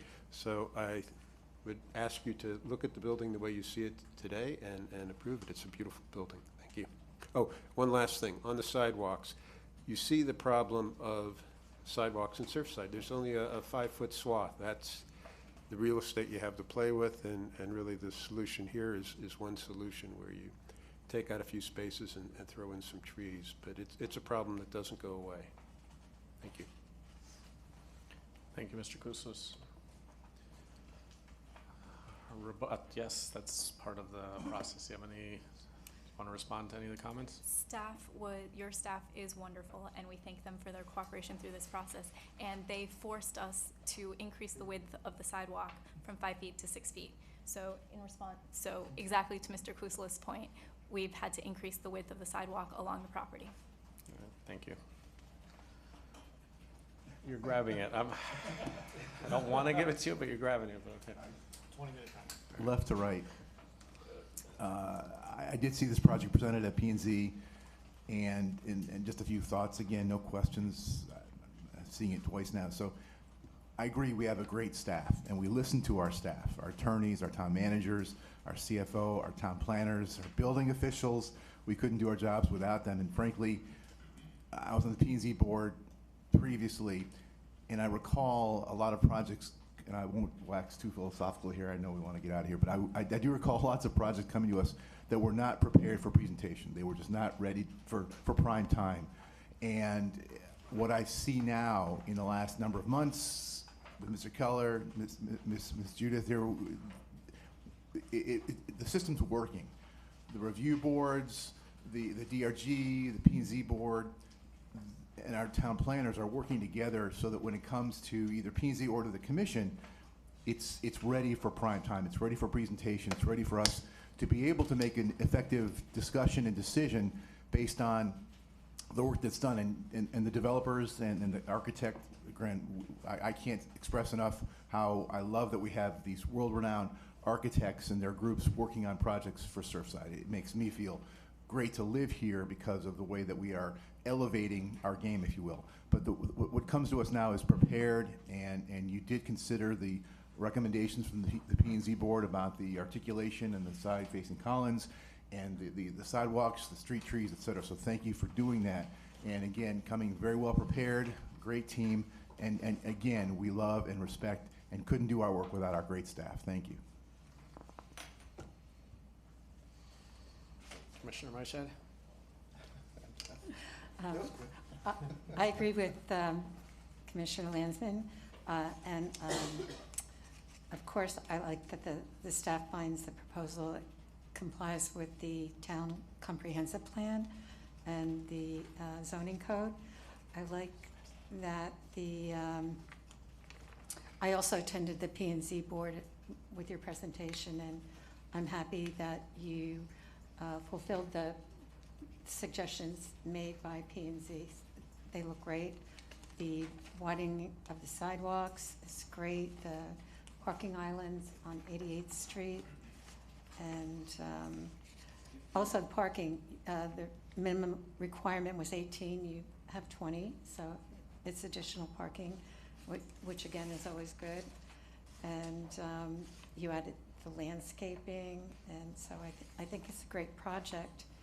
And I would just also like to add the same comment that if you could volunteer to contribute anything to the Town Resiliency Fund, it would be appreciated. Thank you. Commissioner? Well, thank you very much for bringing this project to our town. I have a couple of questions. The first one was already answered, which was how wide the sidewalks were being proposed here. Now, you mentioned something about a bump outs. Are these bump outs taking away parking that is already that is existing on 88th Street? So, Judith Franco, Town Planner. If I may, so I spoke with Hector Gomez extensively about this, Public Works Director, who's not here now. And although it appears that there are spots there and people may be using them as spots, there actually were curb cuts there, which were not technically supposed to be used as spots, so we're not actually reducing any of the designated spots. Okay, Do you because understand? I have an issue with that, because specifically that now we're going to be expanding our tennis center to add another a larger building there. We're going to need as much parking as we can, and by putting these bump outs, although they're going to look beautiful and I appreciate the nature, but I think that maybe that nature could be put somewhere else, because these parking spaces are going to be needed. Where are people going to park when we have a 2-story tennis center, when there's yoga classes or a party, or people that are going to go to the gym and enjoy their, do exercise and get healthy? Is where are we putting these cars? And I see that there's at least 3 of these there. So I'm not, well, there's 2 in the middle, Yeah. and then 1 on each side, which could count for the 3rd one. If I may, the ones on the side on either end would not be taking away from anything. The 2 in the middle is where I said there is space for, there's curb cuts there now where technically nobody's supposed to be parking. They're not what we consider, designated parking spaces. People may be using them that way, but this is what we felt was a reasonable compromise, because we're not taking away any of the designated parking spots. The bump outs on the end, if you look at this, how the street is now, I mean, it's painted, so you're not supposed to park there anyway, and you could be ticketed. I'm not the Parks Director. I think the intent of the tennis center was for it to be community, and so a lot of people to walk there. And I think in talking with the Public Works Director, we felt this was a good compromise, especially because, the sun comes across from the south, and that's where they could have put the trees on their side of the sidewalk, but then the pedestrians don't get the benefit of that shade. Putting them on the southern side of the sidewalk gives the pedestrians who are walking to the beach or they're At certain time of the day, they're not going to get shade all day long. Likewise, on putting them on their property, that shade would eventually come to this side. It's not going to be there all day. I just don't like the idea of taking away parking. But okay. I also are those concrete walls that are on 88th Street in your design, like where you have these pink trees here? Is that or is this like a parking, like an entrance for a car? There's no parking at all on 88th Street going into these townhouses. Everything's from behind. Harding. Okay, and so what exactly is the function of like these concrete walls that are, and how high are those walls? So per town code, the first 2 feet are solid, and then above that, they're 50% open. So you can see that there are slats. 2 feet, and then they're open above. Here, Okay. this is a better. So these are all like open spaces, or And they're- this is all concrete? Like you see Stone. where, I'm sorry? Stone. Stone, Yes, not concrete. okay. So it's a slightly So nicer it's like material. a solid wall. It is a solid wall. It's a solid. All right, if I may, I mean, it goes through DRG with the town, goes through the town planner, P&Z reviews the design of the project to make sure it complies and it's legal. Our job here tonight is to go through, the town's recommendation. Does it conform to our town code? No, I'm And just approve as is. asking what these things are. I mean, I definitely don't like taking the idea of parking away from residents, especially when we're expanding the And the we've tennis just, center. it's That not part I'm allowed not to be okay. parked in right now. They haven't Okay. taken away anything. Well, They're not then allowed to park there. we should allow them to park specifically if you're gonna be putting a building there. That is a But very that's different okay. conversation. but- Okay. How much of the property is green space? It meets the town's minimum requirements, Which is 20%. 20%. 20% of this lot is gonna be green, okay. Okay, I think that's all I had to ask. Thank you very much, and, yeah, my only big concern is the parking. Thank you. Thank you, Commissioner. Mr. Vice Mayor? Thank you. So first, same comments before, absolutely beautiful design, the package, like everything you guys provided, very detailed, the materials you're gonna be used, it's just beautiful. And I don't know if the term in the commercial code, and this is for Judith or Walter, in the residential code, in the design review guidelines, it's called a gateway property, like some of these areas, it may still be also in this area. It's a gateway property, you guys nailed it with this design, and it really is beautiful. And one of the things I looked at is, you know, of course the design is beautiful, but I was looking at the viability of the project. So for me, love the floor plan, think it's a very functional floor plan, and when I heard you guys say you're doing a joint venture with the real estate company, that gave me a lot of confidence that this is gonna be a project that will succeed, that you're gonna go forward with, that's gonna sell out. So I love the size of the units, I like, you know, how they go from 5,000 square feet to almost 8,000 square feet. You're using all the space from down all the way to the top. It's a very functional building. You guys did a tremendous job on this. And I think it's gonna be another asset to the town. And you really did take into account what the P&Z board, I was at that meeting, you listened, you added the trees and all the other elements that you added. So thank you very much and looking forward to this project. Thank you, Mr. Vice Mayor. Apparently this is a contest, so I also was at the P&Z and I listened. And it's a beautiful project. Appreciate it coming forward. You know, it's really nice. I don't have really any comments other than I know Mr. Riccio and myself have started speaking with the developers. I think it's coming off the high of the negotiation of the last project and the fact that, you know, it is across from the tennis center and we are going to be building something there. And I think we pushed you guys, and you guys can confirm, I think we pushed it up from the proffer 67,000 to 85, I believe. Can somebody confirm that? Confirmed. All right. So, I mean, thank you, because, you know, there will be a very nice center across the street from this as well. Hopefully we'll go up with a gym, a pickleball court. It'll be beautiful. So hopefully you can go towards that and really help out the community. So thank you for that. With that, I'm going to... May I have a word, please? Before I pass the motion, thank you. I'm sorry, who are you? I'm Julio Corullo, I'm a resident, I'm an owner for 8816 Collins Avenue, I'm the neighbor of the... Were you here earlier? Because we had public comment. Public comment is closed at this time. But go ahead. You're gonna have to, yeah, you're gonna have to fill out a card afterwards. Sure, I will do that, no problem. Hello, good evening, everybody. My name is Julio Corullo. I'm from 8816 Collins Avenue. I've been here living for 22 years. I grew up in the town, and I love where it's going. I really love it. I think it's great. I have a couple of questions for the developer.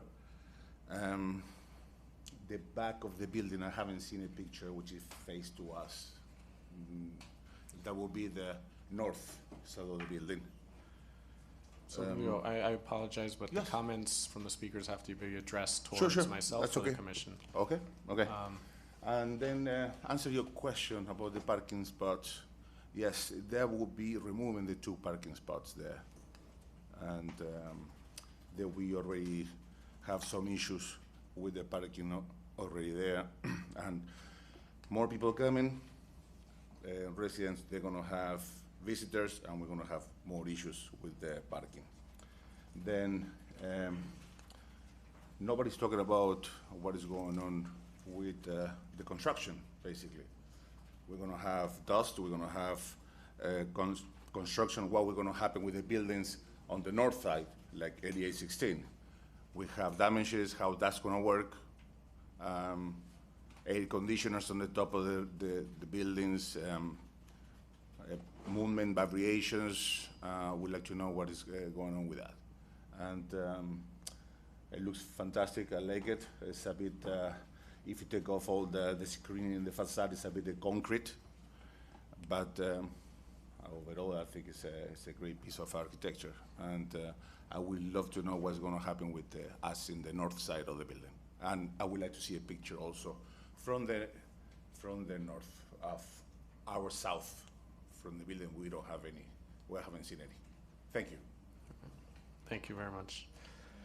Just to reiterate what the Vice Mayor had mentioned at the last, for the last project, there is requirements already in the town that were put in place after the CTS collapse that new development needs to seismic monitor. I believe the properties next door, they can offer an inspection that you can take or not take, where they inspect your structure beforehand and then afterwards to ensure. So this is already in place in the town code that's required.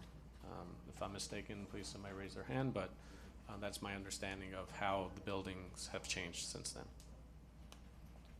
All right, hopefully that satisfies. Will be covered by them. Yeah, of course, I mean. Yes. Yeah. All right, so Before you make your motion, I mean, again, like I said before, I don't want to say no to the developer because of 2 parking spaces, which is really not in their control. I mean, those parking spaces really, that part, I believe, belongs to the town. I don't think that taking away those parking spaces is a good idea. And especially now that we're going to be expanding our tennis center, I think that those parking spaces should be there for residents to use regardless of, because not everybody's gonna come from, for example, someone that lives by 96th and Bay, they're not gonna walk all the way to 88th Street, or maybe they might not bike over there because they have several children. They're gonna take their car to the tennis center. And there's also residents that use that area. I would, if we can negotiate to keep those parking spaces, so I would be more willing to say yes to this project. I think the project is great. My biggest concern is the parking spaces. If in your motion you can so I hear consider. you, and I'm gonna. I was supposed to be up at 7, but okay. Yeah, so, I know, so, well, it was just really kind of a point of information. So they're not taking away any spaces. There's only 6 spaces now, and where they're curb cuts, they're putting green and trees. So it's not like we're taking, there's 2 illegal spaces that people are parking in right now. So it's not like they're legal spaces. I personally am okay with them being more green and trees, All right, so so I would if like to see it because we're promoting walkability, so I'm good with green and trees. Again, we're doing this around town. We have an entire downtown project that's going to be doing this parklets, taking away spots. It provides shades to the people that do walk in this town, and we all talk about being a walkable town. There's no reason why I would want to take it out.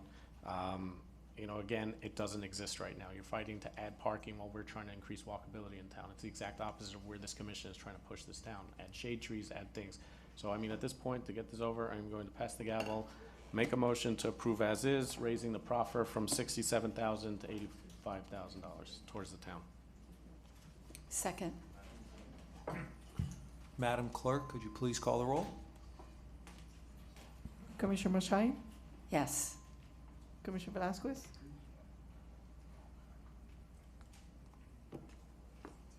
I mean, the project is great. Like I said, my biggest concern is the parking, and you guys don't want to budge on that. I mean, I can't. Commissioner, if it makes you feel any better, our required parking is 18 spaces and we're providing 24.